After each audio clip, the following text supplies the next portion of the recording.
Seller Angela contacted realtor Andrew about listing her home for sale. Angela and Andrew are both white. The house, a newer 3-bedroom, 2-bath home, is located in a suburban Texas town about 200 miles from the Mexican border. Angela has owned the home for 4 years. She has made many friends in her neighborhood and knows it will be difficult for her to leave. Andrew knows the house will sell fast because it's in excellent condition and in a coveted location close to the elementary school. He's anxious to finally sit down with Angela and present his marketing plan with a list of comparable properties.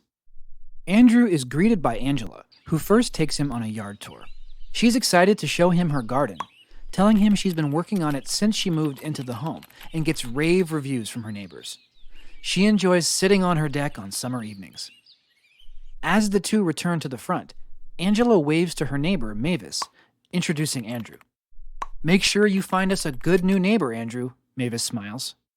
Angela shows him the interior of the well-kept home, and they sit at the kitchen table to discuss Andrew's ideas.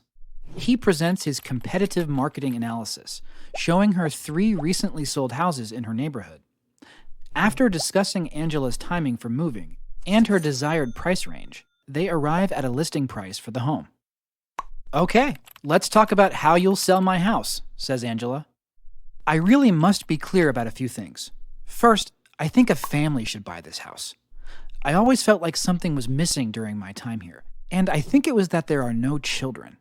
Angela tells Andrew that her neighbor, Mavis, was quite serious about finding a new neighbor. "We like to keep this neighborhood as is, if you know what I mean."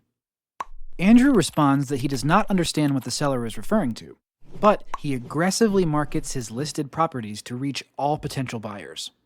"And really," Andrew explains, "don't you want to find a buyer for your lovely house so you can move on to your next adventure?" Angela says she certainly appreciates Andrew's comments, but he doesn't seem to understand her ties to the community.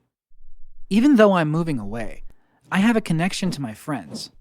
We don't like what's been happening around the state regarding the immigrant situation. My friends deserve good neighbors." Angela continues. "I have a suggestion," she says. "What if we require a letter to accompany offers we receive? If I can review the letter, I'll know if the buyers are right for the home. I can choose families with children, parents with good jobs, and neighbors my friends will enjoy." Andrew informs Angela that there are laws against blocking certain protected classes from purchasing a home, and he abides by those rules because they're what he believes in and because he is a realtor. He explains that if she plans to use a real estate agent, she must abide by fair housing rules. "The letter you refer to," he explains, "is called a love letter. Sometimes buyers want to present them with offers, hoping the seller will choose their offer over others. Similarly, sellers might require or allow them to be presented with buyer offers. The problem is that the letter can reveal information about the buyer, such as if they are a member of a protected class. That should not be considered when choosing offers. The classes protected under the Federal Fair Housing Act," Andrew continues, "are race, color, nationality, religion, sex, familial status, and disability.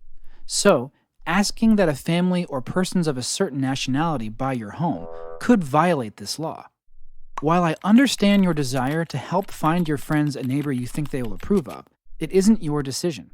Home ownership is for anyone who desires it.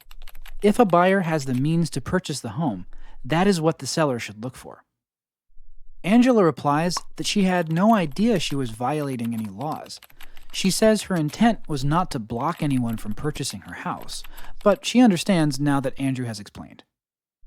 "Let's get this house listed," she tells Andrew, "and you're in charge of marketing from now on."